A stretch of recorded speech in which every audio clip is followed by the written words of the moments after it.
Namna hiyo, huyo ni winga Telezo Witness Ngalawa ametoka kutupasha katika upande wa michezo na burudani. Kukumbushe katika upande wa habari ya kutwa nzima hele ulikuwa nami Lulu Ali. Sina la ziada kufikia hapa mtazamaji, na kuacha na utabiri wa hali ya hewa wa saa 24 zijazo. Nikutakia usiku mwema.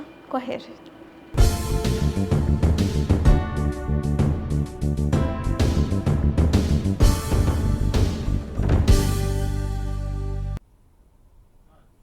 Habari za wakati huu mpenzi mtazamaji, karibu katika utabiri wa hali ya hewa wa saa 24 zijazo kuanzia saa 3 kamili usiku wa hii leo. Jina langu ni Joakim Peter.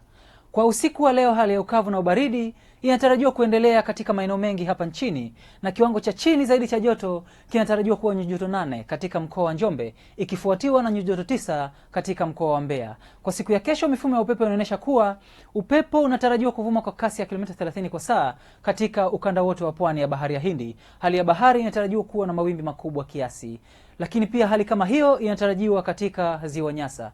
Kwa upande wa ziwa Victoria, ziwa Tanganyika pamoja na ziwa Rukwa, upepo unatarajiwa kuvuma kwa kasi ya kilomita 20 kwa saa. Hali ya ziwa inatarajiwa kuwa na mawimbi madogo. Kwa siku ya kesho, katika mkoa wa Kagera pamoja na Mara, maeneo haya yanatarajiwa kuwa na hali ya mawingu kiasi, mvua na ngurumo katika maeneo machache na vipindi vya jua. Kwa mkoa wa Tanga pamoja na visiwa vya Unguja na Pemba, maeneo haya yanatarajiwa kuwa na hali ya mawingu kiasi, mvua nyepesi katika maeneo machache na vipindi vya jua. Maeneo mengine yaliyosalia katika nchi yetu yanatarajiwa kuwa na hali ya mawingu kiasi na vipindi vya jua. Hadi kufikia hapo, kutoka Mamlaka ya Hali ya Hewa Tanzania, hatuna la ziada. Asante kwa kuwa nami na